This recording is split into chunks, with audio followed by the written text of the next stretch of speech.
ये कहानी शुरू होती है एक ऐसे गांव से जहां के लोग हमेशा मुस्कुराते रहते थे। उस गांव का नाम था सुंदरपुर और वहीं रहते थे दो बहुत ही अच्छे दोस्त। एक का नाम था रायस्टार और दूसरे का ज्ञान भाई। वो दोनों बचपन के दोस्त थे, साथ रहते, साथ घूमते, साथ खेलते। पूरे गांव में उनकी दोस्ती मशहूर थी। लेकिन एक दिन कुछ ऐसा हुआ जो उनकी जिंदगी हमेशा के लिए बदल गया। सुबह सुबह रायस्टार ज्ञान भाई को बुलाने उसके घर गया, पर जाकर देखता है कि ज्ञान भाई और उसके पापा अपना घर खाली करके गांव छोड़कर जा रहे हैं। रायस्टार ने पूछा, कहाँ जा रहे हो तुम लोग? ज्ञान भाई बोला, मेरे पापा ने शहर में एक नया घर लिया है, बहुत बड़ा है, आज से हम सब वहीं रहेंगे। रायस्टार बोला, तो इसका मतलब अब हम कभी नहीं मिलेंगे? ज्ञान भाई बोला, नहीं यार, मैं बीच बीच में मिलने आता रहूंगा। फिर ज्ञान भाई अपने घर वालों के साथ चला जाता है। रायस्टार दूर एक बर्च के पेड़ के पास खड़ा होकर उसको जाते हुए देखता रहता है। उसके बाद हर दिन रायस्टार उसी पेड़ के पास बैठकर ज्ञान भाई का इंतजार करता है। दिन ढल जाता है, शाम हो जाती है, रात भी, पर ज्ञान भाई कभी वापस नहीं आता। आखिर में रायस्टार को लगता है कि अब वो कभी नहीं आएगा और धीरे धीरे वो उसे भूल जाता है। फिर 15 साल बाद का सीन दिखाया जाता है। रायस्टार अब बड़ा हो चुका था, एक आर्मी कैप्टन बन गया था। उसके पास अपनी एक पूरी सेना थी। दूसरी तरफ एक सुंदर से गांव में एक बड़ा सा महल था जिसमें अब रहता था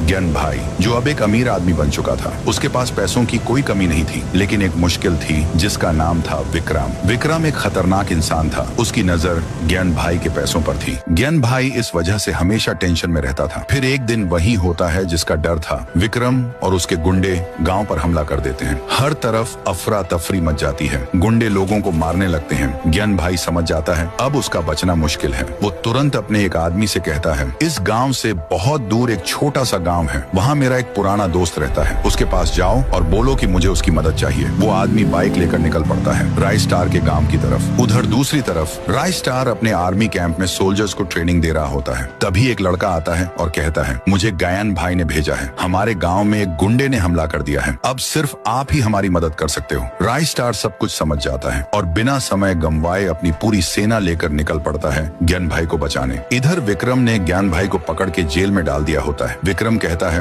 अब तुझे कौन बचाएगा? तू गया। ज्ञान भाई बोलता है, तुझे नहीं पता, मेरा एक दोस्त है जो मेरे लिए जान भी दे सकता है और वही तुझे मारकर मुझे छुड़ाएगा। तभी अचानक सब तरफ एक गहरी धुंध छा जाती है और उस धुंध के बीच से एंट्री होती है रायस्टार की अपनी सेना के साथ। वो गुंडों पर टूट पड़ता है। तेज लड़ाई होती है, गोलियां चलती हैं, हर तरफ मार धाड़। कुछ देर बाद जब धुंध हटती है, विक्रम जेल के अंदर देखता है ज्ञान भाई वहाँ से गायब है। वो तुरंत पीछे मुड़ता है तो देखता है रायस्टार खड़ा है अपनी सेना के साथ।